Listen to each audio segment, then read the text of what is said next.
and today is the last day that we've got to do this. So we have got 2 or 3 more things that we need to do, and we've got 15 minutes to do them in, so I'm going to be incredibly tough on the speaking time, right? So what I'm going to do is have Yanni's, I'm on page 151, and is that your one there, Yanni?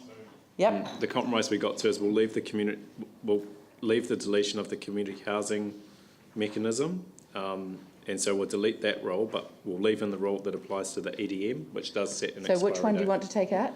Well, I just need advice from staff, but I think it would be 14.8.1.4 gets deleted. Is that right, Brigitte?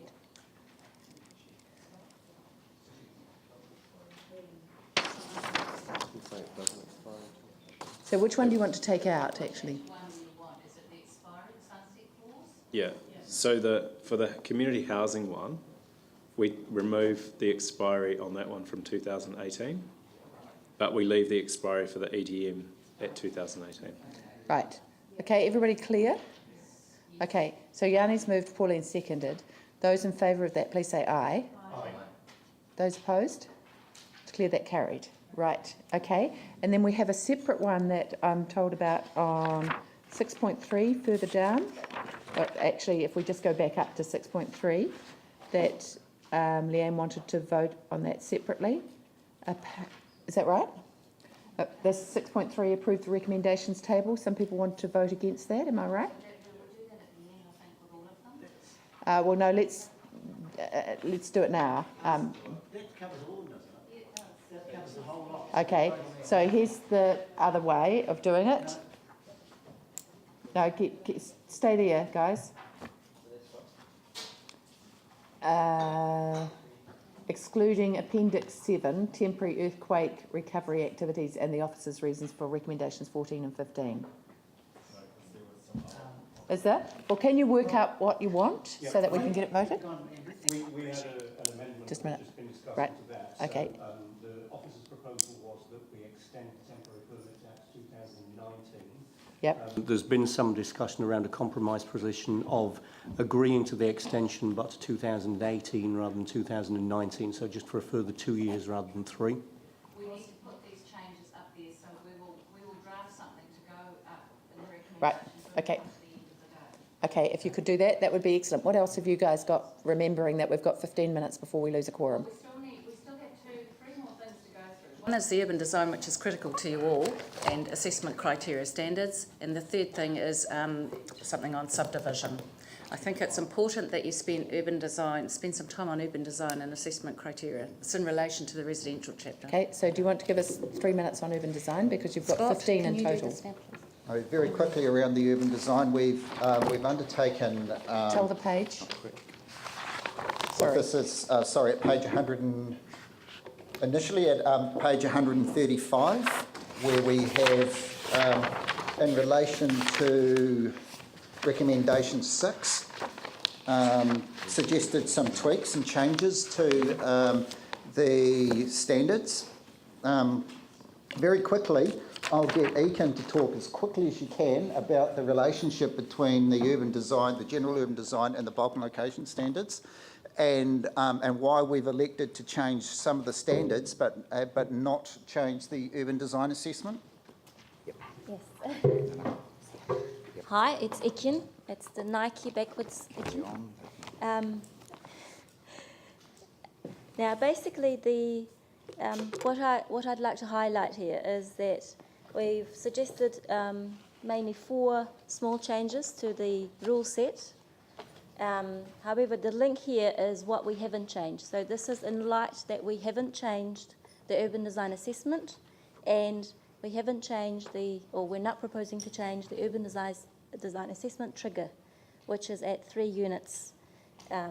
So in context of this, the changes are basically, shall I go through them as summary, or will you go through I'd just like to add to what Ekin's saying is that what we're suggesting changing in terms of the physical built form standards, they're adequately addressed by the existing assessment matters in terms of the urban design. So we feel that we are simplifying the rules without losing the end point, without losing the bottom line that we're trying to address. So currently we have a belts and braces approach where we have a rule and assessment matter, and this proposal is basically to have just the belt, but not remove it completely. It's good design. Yes, Right, okay. and simplification. Okay, good design and simplification, sounds good. Any questions, guys? Yanni? Can you just, the height in the residential area, is that going to be covered or is that part of this? There is a recommendation in regard to the height, and at the moment,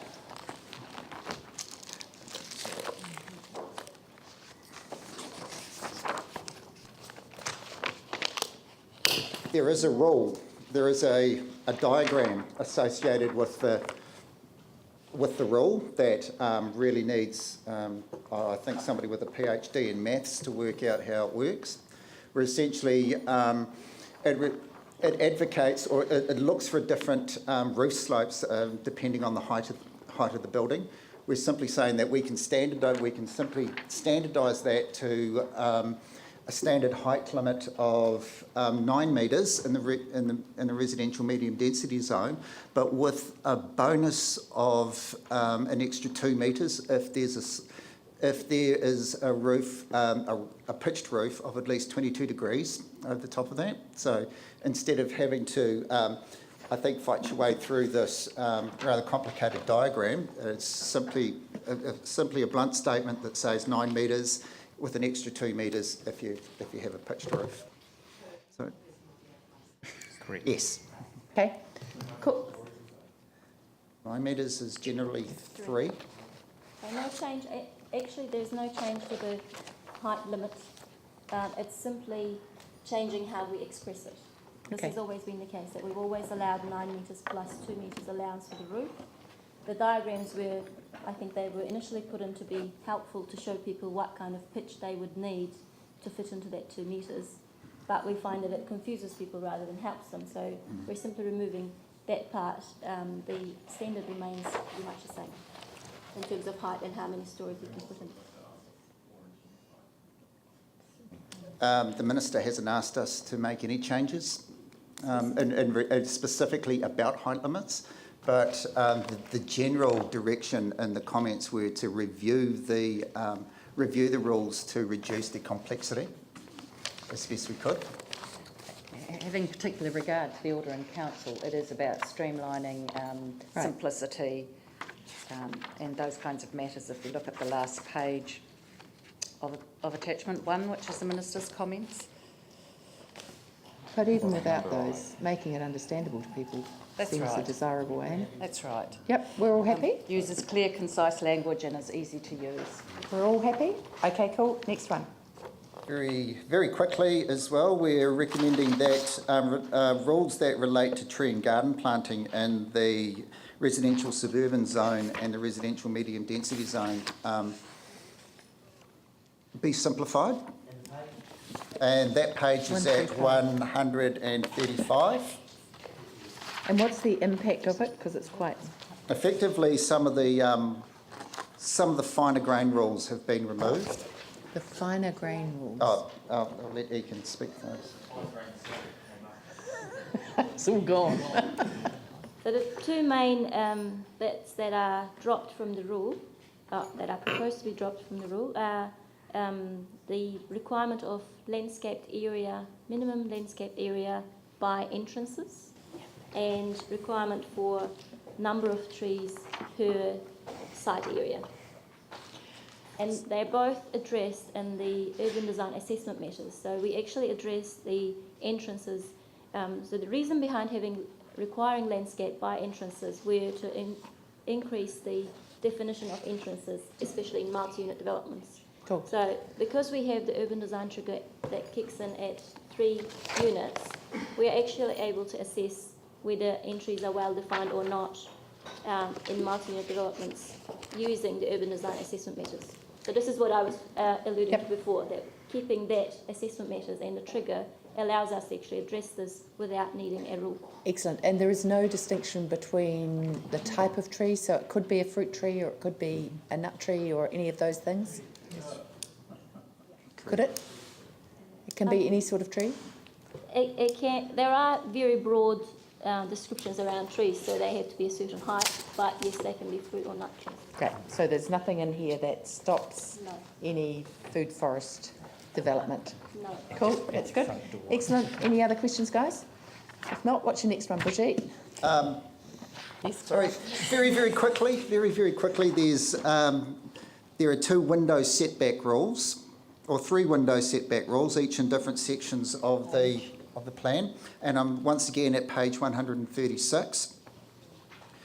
And these rules have a very complicated set of angles and measurements, and the angle of the window to the boundary, if it's more than 90 degrees or 45 or whatever, then the setback increases.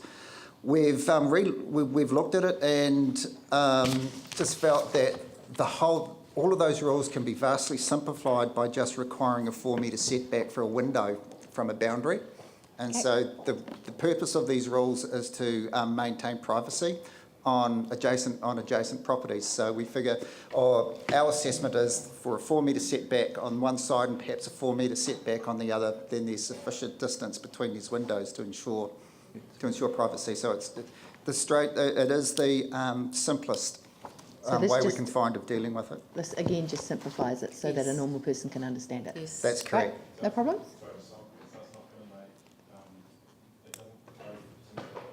Closer to each other? No. No, you can't open your window and listen to your neighbour. Well, there's a good property in Eli Street if you... All the properties in Eli Street you can do it in. Okay, so it's the new townhouses that get built right up against each other. There'll still be... There would still need to be 4 metre setback Living areas. for a living. Yeah, that is for a living area. So we're talking about a bedroom or a lounge or It's lounge or kitchen. a kitchen. Okay. So, not in terms of window setbacks, yes, but there are still other rules that relate to the wider building setback. They're all the same rule. Yeah, Okay. they all work exactly the same way. Cool. Can we get to the resolutions now? No, are you finished? Okay, I'm not sure where we start. There's one more. There's one more. Subdivision. Subdivisions in 30 seconds. No pressure.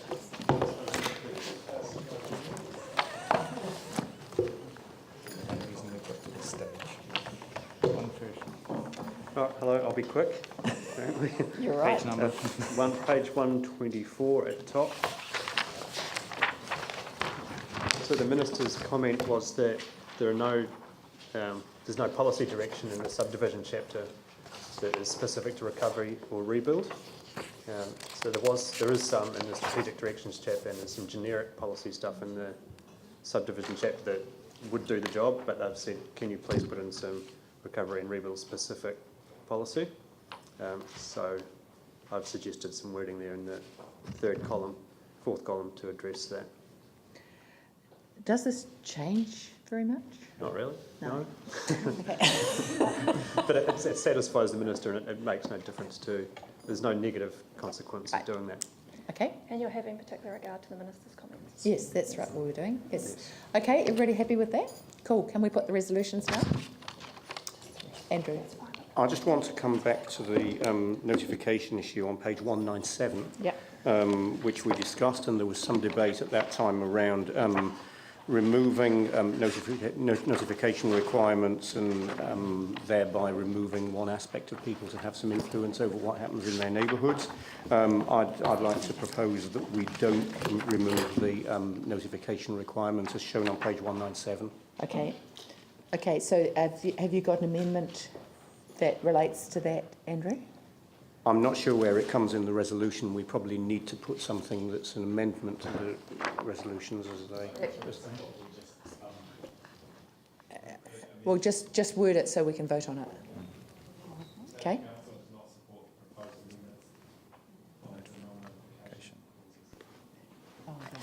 As outlined on page 197, 198 and 9 and 1. I don't know where it goes. It's quite a lot. It goes Is that right? quite far down. For both commercial and industrial. The pages are 197 to 200 and 216 to 218. Right, you guys have already had that debate, haven't you? Well, we haven't really had the debate. We've discussed. We had a discussion, I mean, yes. Okay, so, but you know which way you want to vote on it already, without revisiting that entire debate. Cool. But somebody's going to write it up, are they? Yes, yes. Cool. Can we just Okay. wait until that's done? So shall we go through some of these? Can I assume 6.1, 6.2? Well, which of these do we need to vote on? Just 6.3 and the other one on the notifications separately? And then I'll just put the whole recommendations? Is that fair? 2018 for temporary activities too. Okay, so what number is that? It's coming under 6.3. 6.3, okay. Is that what you want to, excluding Appendix 7, temporary earthquake repair activities? You want to amend that, don't you, to 2018?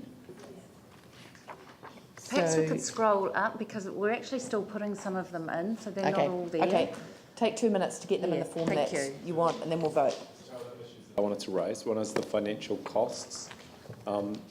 In the Order in Council, there's quite a significant financial burden placed on council. We're paying for absolutely everything, as far as I can tell.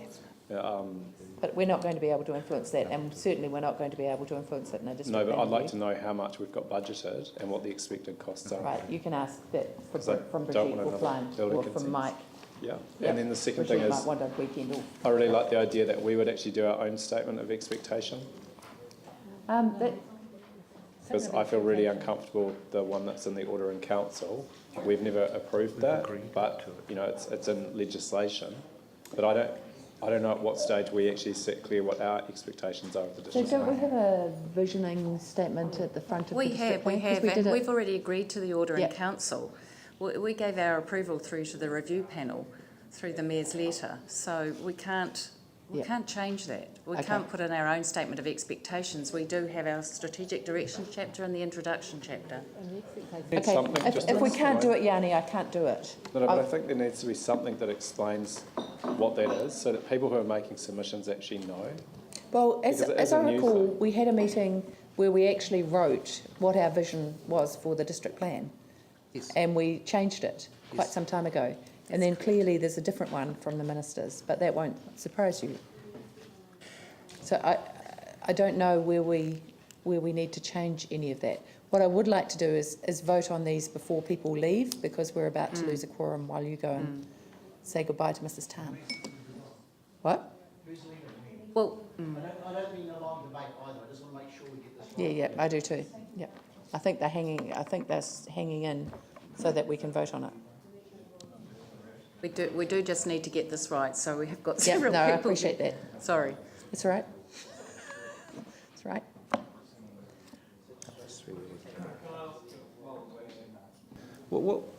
What's your general feeling about the minister's comments? We haven't really had much discussion in terms of the overall perspective, in terms of, did you see it as a kind of critical reply, or was it constructive? I don't think there was anything in there, and I'll ask Alan to also comment on.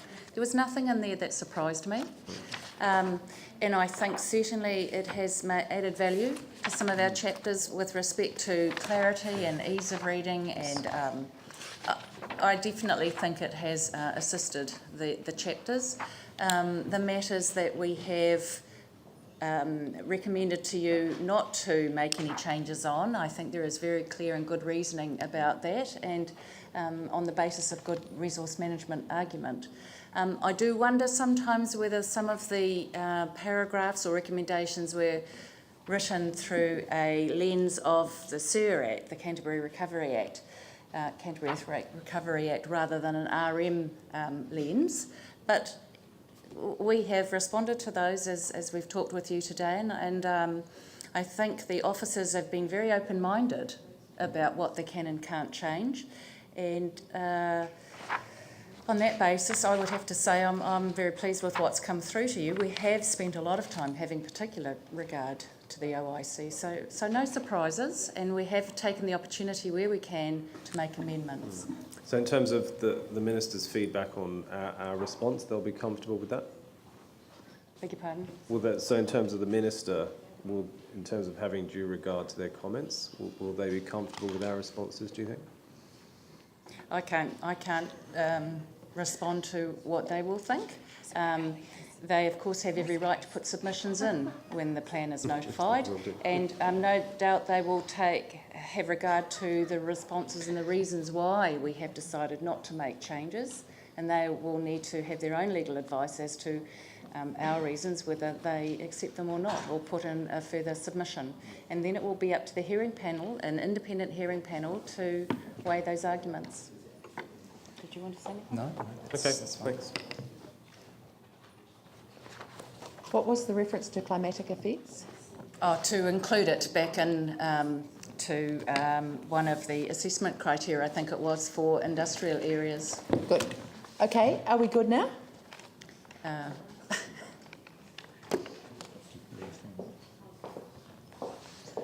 got copyright on it now.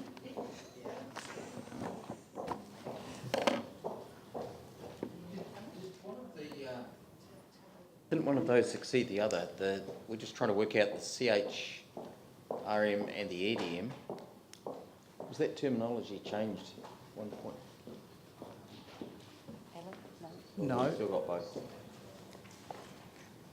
No, that terminology's been there now for some months, and it comes through the land use recovery plan. Yeah, yeah. I just thought one succeeded the other at one point, or there was some change. We had some other, description. I missed that.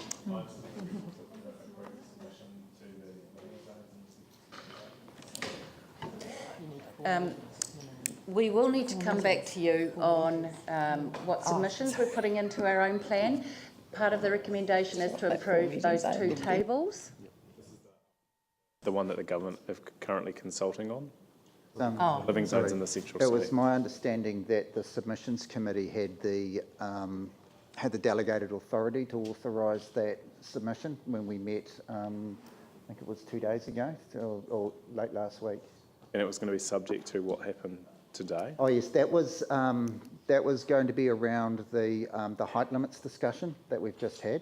There are some rules in the central city living zones that around heights. As you know, we had the discussion where officers received feedback that you weren't happy about the standardisation of the heights, and so to align the submission that we'd previously recommended with the resolution around heights today, we're going to tweak it to ask for the heights that you've been seeking, but in relation to the 22-degree angle on roof pitch, to try and simplify it. So.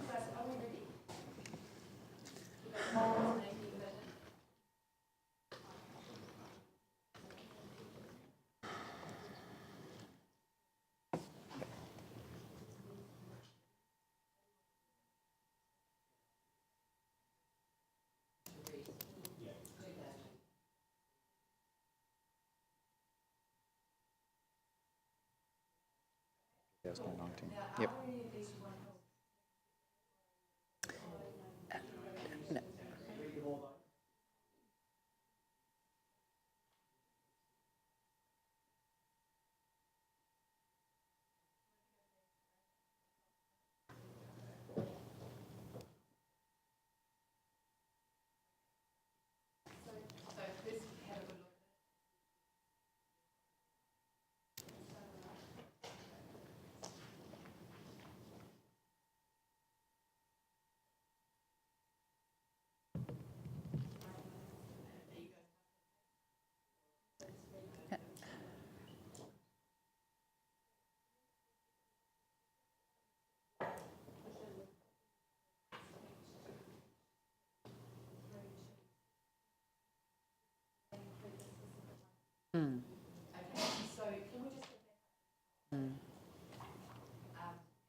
6.3.1 needs to go up into 6.2.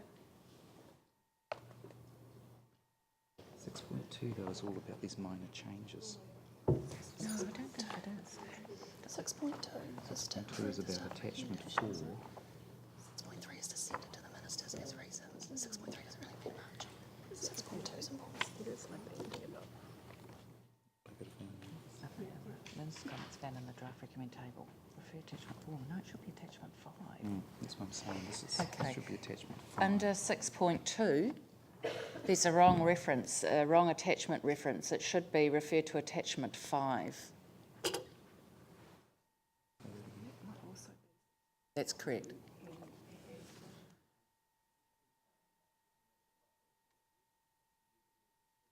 No, there is a recommendation. See 6.4?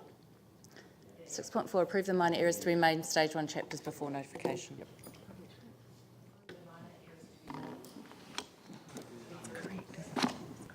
It's terminology in the OIC, in the Ordering Council, yes.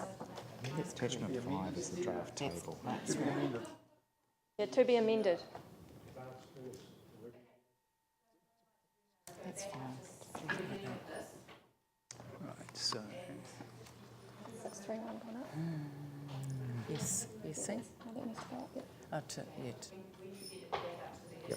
Just skip 6.3. Go to the top. Yeah, that's all right. That's fine. Just ask 6.2.7, should just say remove the inclusion of the non-notification clauses? Yes. Yes. Yeah. It's just a bit more clearer.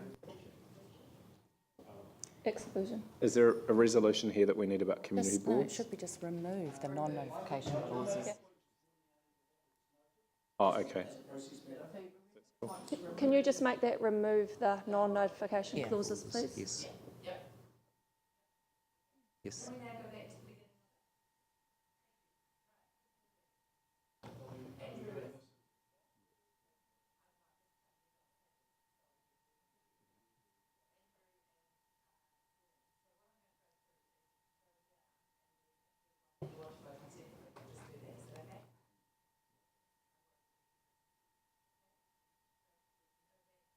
Back to the top.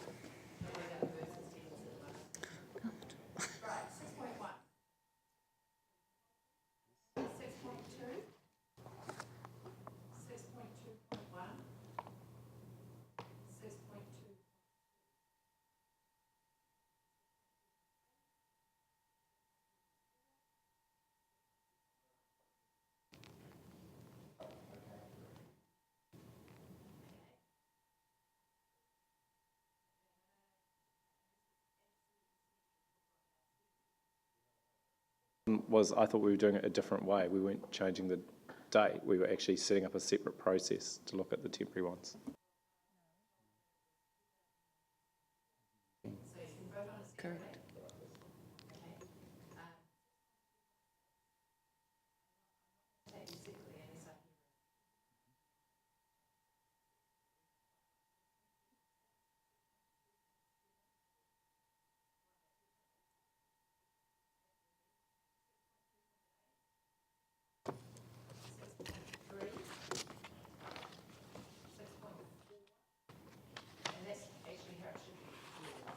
You could add in there according to attachment 4 if you wanted. That's the table that's in there.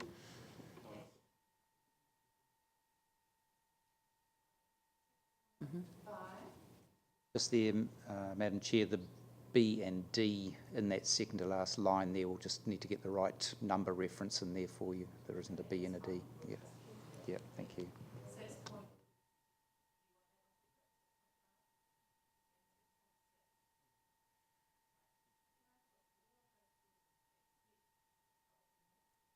Right.